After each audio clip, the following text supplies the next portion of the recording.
ya ustedes saben, mis hermanos, el pastor tuvo que retirarse para acompañar a la hermana Jessica, gracias Jessica, porque el papá de ella, el hermano Hurtado, el señor Hurtado, pues parece que está bien mal a punto de fallecer, como dijo mi hermano Israel, ¿verdad? Y hemos orado por él para que el Señor se glorifique ahí. Amén.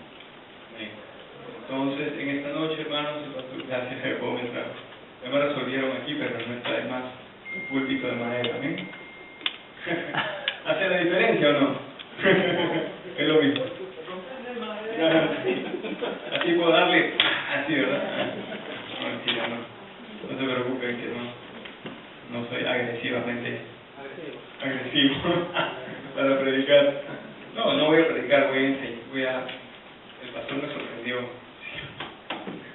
Él tuvo que salir rápidamente y ayúdenme, tengan paciencia conmigo, y de hecho que no va a ser una exposición extremadamente preparada, pero Dios en su misericordia me ayudará. Amén. Oremos. Señor, yo te ruego, Padre, que te glorifiques en esta noche, Señor, y que tu palabra llegue a cada corazón, Señor, incluyendo el mío. Padre, me escondo detrás de ti, sé tú, Señor, no lo control, en el nombre de Jesús. Amén. Entonces, hermanos, vamos a continuar estudiando el libro de Segunda de Timoteo, el capítulo 2, y vamos al verso 11. Vamos a leer el verso 11 al verso 14. Siguiendo y continuando con la... Gracias, mi hermano, está repartiendo las hojas. Seguimos estudiando lo que el pastor ya nos está unos días, ya miércoles, enseñando, ¿no? Estamos en 2 Timoteo, capítulo 2, y si alguien quiere, y si es tan amable, por favor, lee del 11 al 14. ¿Se lee todo, del 11 al 14? ¿Sí? Bueno. Okay. Bueno. Del cual yo fui constituido predicador, apóstol y maestro de los gentiles. Segunda. No, esta no. Segunda de Timoteo. Segunda, 2. Segunda 2. Viene el 1. El 1. 2, 11. Ahora. Palabra fiel es esta. Si somos muertos con Él, también viviremos con Él. Si sufrimos, también reinaremos con Él. Si le negáremos, Él también nos guiará. Si fuéramos infieles, Él permanece fiel. Él no puede negarse a sí mismo. Recuérdales esto, exhortándoles delante del Señor a que no contiendan sobre palabras, lo cual para nada aprovecha, sino que es para perdición de los creyentes. Amén. Amén. Muchas gracias. Y entonces termina diciendo así, ¿verdad? Que no contendamos o contiendan sobre palabras, lo cual para nada aprovecha. Amén. Y estamos entonces en el subtítulo de la clase hoy, que se subtitula La unión con Cristo y la gloria futura. La unión con Cristo y la gloria futura. Esta mañana, hermanos, mientras meditaba yo en la palabra, pensaba yo en cuán poco me ocupo de pensar en la vida eterna. Eso es una confesión aquí delante. Casi toda mi meditación diaria, y no sé ustedes, hermanos, yo por lo general creo que también siempre oigo que del púlpito se predica o se exhorta en cuanto a eso, ¿no? A que nosotros nos ocupemos más en pensar sobre la vida futura. Leía un pasaje donde el apóstol Pablo hablaba algo acerca de, y era en Hebreos, ¿no? El descanso, era Hebreos 4, el descanso que tenemos como cristianos que alcanzar, pero realmente, hermanos, sabemos que ese descanso no va a ser sino hasta aquel día en que estemos con el Señor. Y acá dice la gloria futura, la unión con Cristo y la gloria futura. La posición del creyente en la unión, en el versículo 11, que leíste, María Elena, dice, palabra fiel es esta, si somos muertos con Él, también viviremos con Él. Entonces, palabra fiel es esta, es decir, un hecho digno de confianza, una palabra fiel, una palabra en la cual no hay sombra de variación. El creyente ha sido bautizado o colocado por el Espíritu Santo en una posición de unión e identificación con Cristo en su muerte, entierro y resurrección. Amén. ¿Cuál de ¿cuál de las prácticas nuestras, de nuestra congregación y de otras congregaciones cristianas, simbolizan ese hecho? El bautismo, ¿verdad? El bautismo simboliza esto mismo, ¿no? La muerte, el entierro y la resurrección. Entonces vamos para ahondar un poco más a Romanos 6, versos 3 y 4. Vamos a ver qué dice ahí.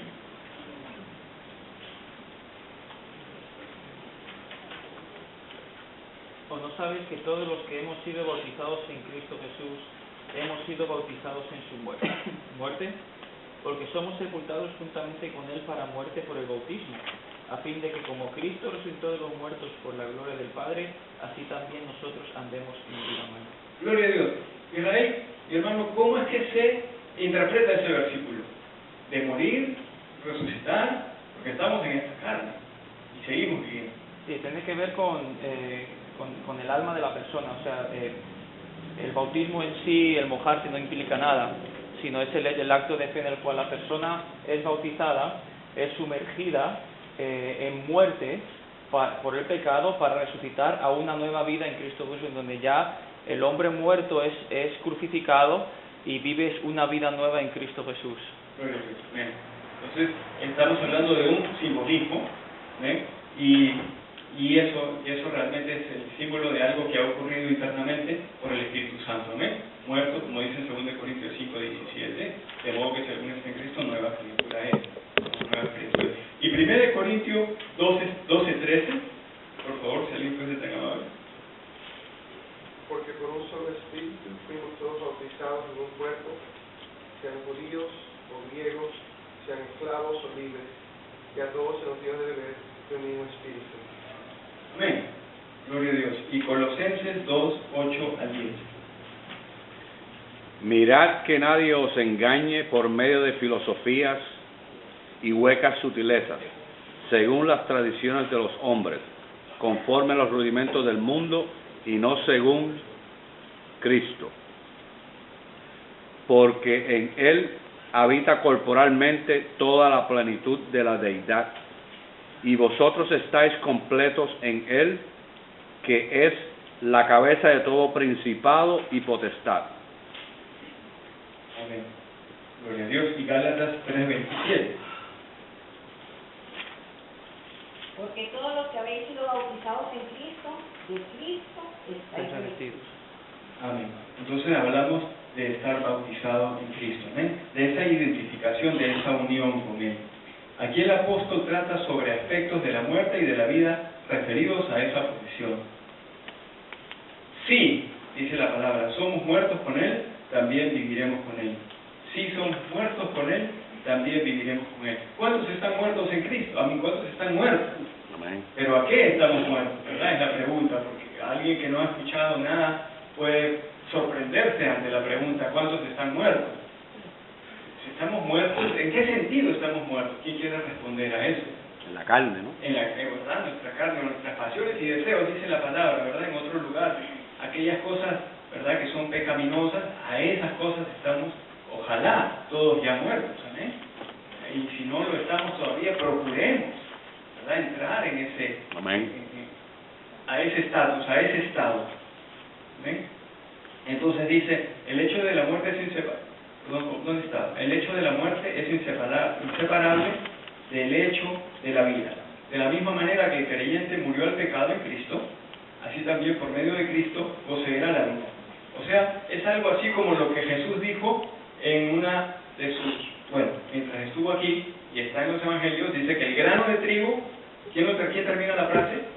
Si no cae y muere, entonces no puede hacer, ¿verdad? Bien sencillo, el Señor en su gran sabiduría, como el gran maestro, maravilloso, sobre todo maestro, Dios, Señor y señores, pudo ilustrar eso de una manera tan sencilla, ¿verdad? Si el grano de trigo, o cualquier grano, no cae y muere, tiene que morir. Entonces, pues nace, así mismo. Ahora, la experiencia del creyente en la unión. El versículo 12, la parte A, palabra fiel, es esta. Verso 12. Si sufrimos, también reinaremos con Él. La experiencia del creyente en la unión. La experiencia del creyente en la unión. Y dice, si sufrimos, también reinaremos. Amén. Si sufrimos durante nuestra experiencia de vivir en Cristo, también reinaremos con Él, tanto en el tiempo presente como experiencia de poder y autoridad. ¿A cuántos, mis hermanos, cuántos de ustedes comparten conmigo, basado en la construcción gramatical de esa parte del versículo 12, o sea, la parte A, si sufrimos también reinaremos con Él? ¿Cuántos de ustedes estarían de acuerdo conmigo si yo dijera que para reinar con Cristo hay que sufrir? Amén. Dice la palabra, Lo dice la palabra. Amén. Pero ¿cuántos también no estamos muy percatados de que hoy en día se predica un evangelio de éxito, ¿no?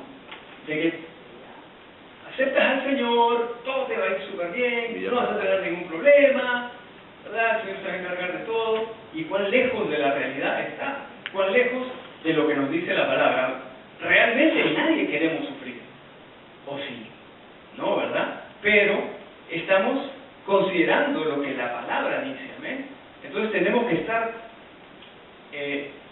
tenemos que tener la mente abierta, tenemos que estar dispuestos, tenemos que no es que seamos masoquistas o esperemos sufrir, pero tenemos que esperar poder sufrir y aceptarlo como algo normal de la vida cristiana.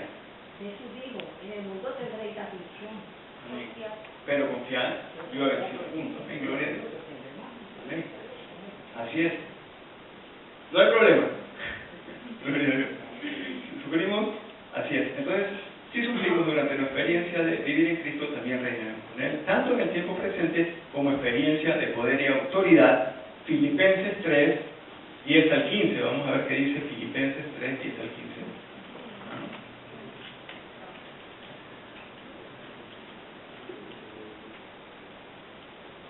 Aquí lo tengo, dice Filipenses 3:10, a fin de conocerle y el poder de su resurrección y la participación de sus padecimientos, llegando a ser semejante a él en su muerte, si en alguna manera llegase a la resurrección de entre los muertos, no que lo haya alcanzado ya, sino que, ni que ya sea perfecto, sino que prosigo por ver si logro asir aquello para lo cual fui también asido por Cristo. Hermanos, yo mismo no pretendo haberlo ya alcanzado, pero una cosa hago, olvidando ciertamente lo que queda atrás y extendiéndome a lo que está adelante, prosigo a la meta, al premio del supremo llamamiento de Dios en Cristo Jesús. Amén. Amén. Gloria a Dios. Entonces me regocijo. Amén.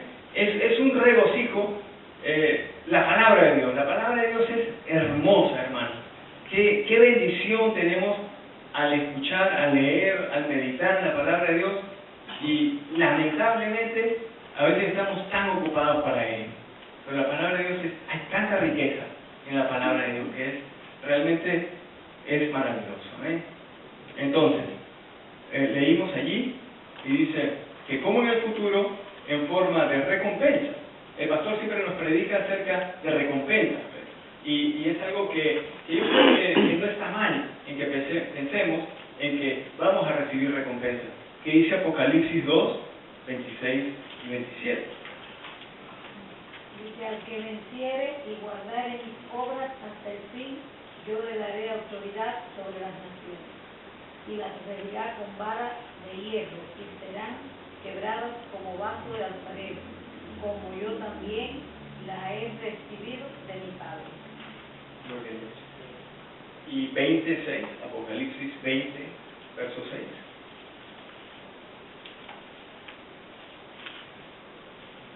Aquí lo tengo. Dice, bienaventurado y santo el que tiene parte en la primera resurrección. La segunda muerte no tiene potestad sobre estos, sino que serán sacerdotes de Dios y de Cristo, que reinarán con Él 1000 años. ¿Cuántos saben que vamos a reinar con Él 1000 años? Amén. No sé cómo será, no sé cómo será repartido, ¿verdad? Delegado, los poderes, pero solo Dios lo sabe, ¿verdad? Así que, ¿cuántos quieren reinar sobre Jaelía? Amén. Yo quiero nadar. ¿Jaelía? Lo estaba pensando también. No, hermano, Jaelía, hermano. No quiere todo Sudamérica. Con la santa. Y según tu fidelidad, según lo he escuchado yo del pastor, según nuestra fidelidad es que vamos a ser puestos, ¿verdad? En posiciones, gracias, de autoridad, ¿verdad? Porque si, como dijo él, creo que lo dijo el domingo, si alguien es, pues, ansioso, no busca al Señor, ¿verdad? Aquí, ¿cómo lo van a poner en una posición de autoridad, ¿verdad? Es un privilegio, gloria a Dios. Entonces, vamos a ver el problema de la infidelidad del creyente. Es un problema. La infidelidad. Verso 12 de lo que estamos leyendo, según de Timoteo, capítulo 2, verso 12, la parte B del verso 12 hasta el verso 14, por favor, si alguien es tan amable, me ayuda y lo lee. Segunda de Timoteo. Si fuéramos infieles, Él permanece fiel. Él no puede negarse a sí mismo. Recuérdales esto, exhortándoles delante del Señor a que no contiendan sobre palabras, lo cual para nada aprovecha, sino que es para perdición de los suyos. Para la perdición de los suyos. Si le negaremos, Él también nos negará, dice la parte B del versículo 12. Nos descalificará de la contienda y no podremos aspirar al premio o a la recompensa en la carrera cristiana, según está en 1 Corintios 9:27. Veamos qué dice 1 Corintios 9:27. Para corroborar lo que dice aquí referente a el ser descalificado. Sino que golpeo mi cuerpo y lo pongo en servidumbre, no sea que habiendo sido heraldo para otros, yo mismo venga a ser eliminado. Sí. El apóstol Pablo usaba muchas alegorías y tomaba ejemplos de las prácticas atléticas que habían heredado esas regiones de los griegos. Los griegos fueron los que inventaron las Olimpiadas. ¿Está bien decir eso, hermano? Y en ese tiempo, si no me equivoco, imperaba todo eso, ¿verdad? Habían competencias, habían maratones y todas esas cosas, y entonces parece que el apóstol Pablo le gustaban los deportes, porque usan unas cuantas alegorías y cosas ahí de todo lo que es. Entonces, él dice que el que corre como atleta, habla de la carrera, habla de ser descalificado. ¿Cómo puede uno ser descalificado, por ejemplo, en una carrera, en el boxeo, en el soccer? En el soccer, ¿qué es lo que más, digamos, conozco yo por tradición? Pues uno es descalificado, uno es expulsado. Ustedes han visto en los mundiales, ¿verdad? Cuando le sacan a alguien la tarjeta, si uno, digamos, le mete un rodillazo, un codazo a alguien, si alguien empuja a otro jugador del equipo opuesto, ¿verdad? Entonces es descalificado. O sea, hay ciertas reglas que seguir, ¿verdad? Hay ciertas reglas a las cuales uno tiene que ceñirse dentro del juego, iguales en todos los deportes, en las carreras igualmente. Por ejemplo, está el doping, así se dice, el doping, ¿no? El dopaje, sí. El dopaje, cuando, tú lo sabes, hermano, antes de correr, pues hay muchos atletas que ingieren, ¿no? Cosas que no son legales para coger más estamina. Entonces a los corredores les hacen pruebas y muchas veces descalificados. Entonces, esta es una alegoría, ¿no? Dice que el problema de la infidelidad del creyente, si persistimos en la infidelidad, hay que ser fieles. Es ahí el asunto, hay que ser fieles, de tal manera que nuestra experiencia sea inconsecuente con nuestra profesión, o sea, lo que hablamos no machea lo que hacemos, ¿verdad? Entonces, aún entonces Él permanece fiel. Qué lindo es el Señor. Amén. Aún entonces Él permanece fiel. Él no puede negarse a sí mismo. O sea, Él ha prometido estar con nosotros hasta el fin del mundo, ayudarnos, fortalecernos. ¿Amén? Ahora, porque Dios es bueno, no vamos a abusar de su bondad, ¿verdad? Porque Él nos da la mano, no nos vamos a ir hasta el codo, ¿verdad? O sea, eso es muy obvio, no hay ni que explicarlo, ¿amén? Entonces, en Números 23:19, vamos a ver qué dice ahí. Dios no es hombre para que se mienta, ni hijo de hombre para que se arrepienta. Él dijo y no hará, habló y no lo ejecutará. Gloria a Dios. Entonces Dios no se puede negar a sí mismo, Dios no puede ir contra su propia palabra, amén. Entonces, ¿cuál es esa palabra? Esa palabra es la promesa de nuestra seguridad y confianza en Cristo. Veamos qué dice Juan 10, 28 y 29.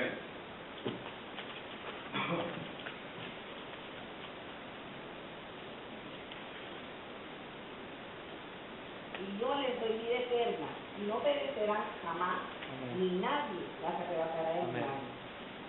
Amén, qué lindo. ¿Y qué dice Romanos 8:1? Ahora pues, ninguna condenación hay para los que están en Cristo Jesús, los que no andan conforme a la carne, sino conforme al Espíritu. Gloria a Dios. Lindo. Pero ahí también hay una condición, ¿verdad? Digamos un apéndice a esa declaración. No hay ninguna condenación, siempre y cuando, gracias hermano, muy bien dicho, siempre y cuando, ¿no? En Cristo Jesús. Siempre y cuando estemos en Cristo Jesús y andemos según el Espíritu, según la carne. ¿Amén? ¿Amén? Amén. Entonces, esto, hermano, nos debe de mover a buscar más, a acercarnos más al Señor. Amén. O sea, no seguimos al Señor por miedo o por miedo a la condenación, sino seguimos al Señor y buscamos al Señor porque queremos, amén, queremos caminar con Él, estar más, disfrutar de Él. Es como el hijo que quiere estar cerca de su padre, amén. Como el hijo que quiere estar cerca del Padre, que quiere gozar de esa comunión, ¿amén? De esa bendición de disfrutar todo aquello que Él nos ofrece, ¿amén? Su bondad, su misericordia, su amor, su presencia. Eso es lo que nos debe motivar a buscar más del Señor, no el miedo a la condenación o a fallar. Ahora, Timoteo tenía que recordar a su redimido estas verdades de la gracia, advirtiéndoles a sí mismo, al mismo tiempo, contra tontas contiendas que para nada sirven y que terminan llevando a la ruina y a la perdición a los creyentes, alejándolos de la gracia que es en Cristo Jesús. ¿Verdad? ¿Cuántos saben que las contiendas no nos llevan a nada? ¿Cuántos saben que las contiendas de nada aprovechan? ¿Amén? Y qué fácil es a veces enredarse en las contiendas, ¿no? Qué fácil es a veces coger corners o coger sides, coger lados en una contienda. No, porque yo creo que esto, porque es así, y nos enfrascamos en algo que después nos damos cuenta que no tiene realmente peso, que no tiene realmente importancia, ¿verdad? La Biblia, o sea, claro, no vamos a comprometer verdades que son cruciales, ¿verdad? De la fe, que son columnas vertebrales de la fe, pero si estamos hablando de cosas triviales o en las cuales podemos encontrar término medio, no tenemos que meternos en una vana contienda que nos va simplemente a causar división, amén. Y la Biblia nos insta más bien a buscar la unidad, amén. Así que esa es, creo, hermanos, la exhortación esta noche en cuanto a esa palabra. Ahora,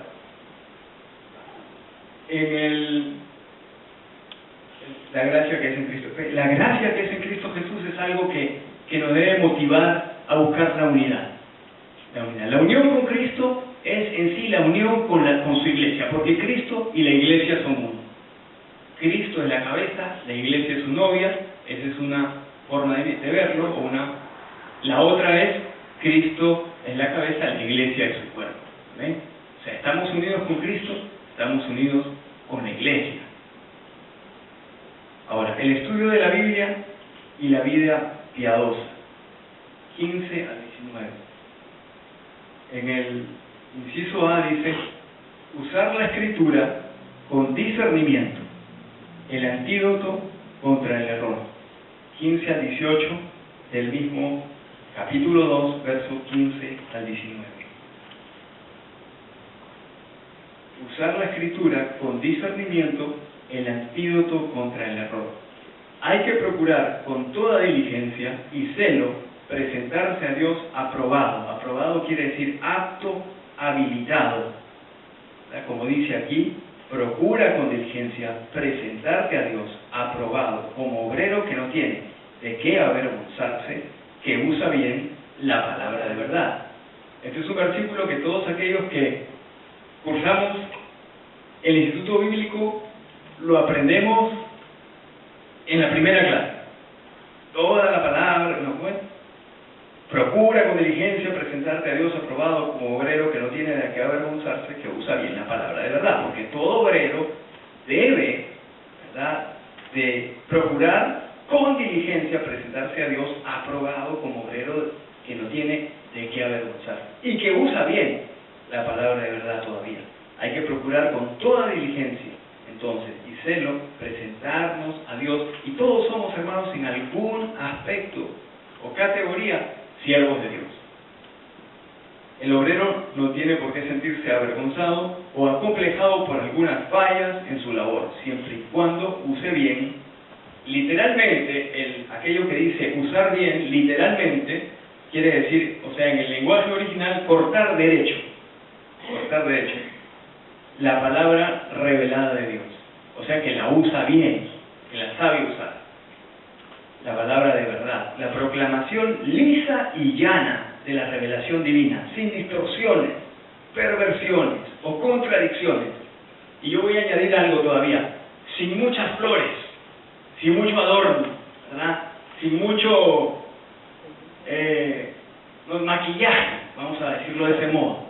Porque como el pastor también ha dicho aquí otras veces, citando a uno de esos famosos predicadores del siglo XVIII y XIX, uno de ellos, no me acuerdo cuál era el nombre, decía, el buen predicador lo que hace es presentar la palabra como quien corta un buen pedazo de bife, un buen pedazo grande de bistec, lo tira ahí en el grill, en la parrilla, le da un par de vueltas y lo pone en la mesa. O sea, sin mucho condimento, sin mucho adorno, sin mucha añadidura, sin mucha, ¿verdad?, sin mucho condimento. Así como salió, y así es como debemos nosotros, los que nos ocupamos en presentar la palabra de Dios, presentar la palabra de Dios. ¿Amén? Y todos los que les gusta la carne dicen amén. Amén. Ya veo caras así que se iluminaron cuando ven carne. No he cenado, hermano, no he cenado. Ah, bueno, discúlpeme. Discúlpeme. Ok. Lo veo. La proclamación lisa y llana. Había un Matthew Henry. ¿Quiénes saben quién era Matthew Henry? Era un comentarista, ¿verdad? El comentario Matthew Henry de la Biblia, comentarista de la Biblia, dice, la mejor manera de contrarrestar las herejías o todas las mentiras o todas las cosas, distorsiones de la palabra de Dios, es predicando la verdad. ¿Ven? La mejor manera. Es eso. Amén. Perversiones, contradicciones, es posible únicamente si los obreros de Dios se ocupan con todo ahínco de discernir los diversos temas de la Escritura y le dan su correcta aplicación. Correcta aplicación. Hay que darle la correcta aplicación a la palabra. Amén. Es la única manera de hallar una digna respuesta al error y a los cultos falsos. En el 16 al 18 dice, evitemos profanas y vanas palabrerías, porque conducirán más y más a la impiedad, y su palabra carcomerá como gangrena, de las cuales son Himeneo y Fileto. Parece que habían dos hermanos ahí que está muy mal, que se desviaron de la verdad diciendo que la resurrección ya se efectuó y trastornan la fe de algunos. Imagínense que alguien venga a decir ahora mismo que ya ocurrió el rapto, por decirles. Imagínense, qué herejía más grande, ¿verdad? No puede ser. O alguna otra cosa hereje así, por el estilo. Algo totalmente descabellado. Entonces, se menciona aquí como ilustración la falsa enseñanza respecto de la resurrección. Estos eran dos hermanos que andaban diciendo que ya la resurrección de los muertos, o la segunda resurrección, me supongo, había ya ocurrido. Ahora, el estudio de la Biblia es la clave para vivir piadosamente. O sea, dicho de otra manera, no podemos vivir piadosamente sin estudiar la Biblia. ¿Amén? Y ese es un reto, hermano, al cual en el cual yo me encuentro ahora mismo. ¿Amén? Es un reto que he adoptado yo recientemente al haber ido a la convención, ¿verdad? Al hablar los siervos de Dios de la importancia, de lo necesario que es estudiar la palabra, dedicar tiempo a estudiar la palabra, a orar, pero muy importante a estudiar, a leer, no a leer como quien, y me gustó mucho lo que dijo el hermano, el que organiza el evento, Mark Vega, dice, hermano, y es maravilloso porque nos hablan bien fuerte, ¿no? Y dice, ustedes no pueden ser hombres que se conformen con tener la aplicación de la Biblia en sus teléfonos. Y eso, hermano, con excepción de muchos de ustedes aquí que, gloria a Dios, escudriñan la palabra, se vuelve, o por lo menos mi experiencia, tan normal y como es tan práctico, ¿verdad? Simplemente tener tu Bible app y entonces te sientes como que te has llevado la Biblia en el bolsillo todo el día y porque miraste 1, 2 o 3 versículos en el día, ya puedes sentirte como que ya estudiaste o leíste la palabra, ya tuviste tu tiempo con la palabra de Dios y no es así. No es lo mismo caminar haciendo así a tu teléfono que sentarte, ¿verdad?, con tranquilidad, amén, sin bulla, o de la mejor manera que tú puedas encontrar para meditar en la palabra de Dios como quien se come un sabroso plato, para poder un bistec. Ahí lo veo. Perdón. Dale agua. Pero por favor, síganme. No es lo mismo pasar tiempo en la palabra, meditando la palabra, considerando, yendo de aquí para acá, para atrás, para adelante, buscando, a ver, este pasaje, ¿qué querrá decir?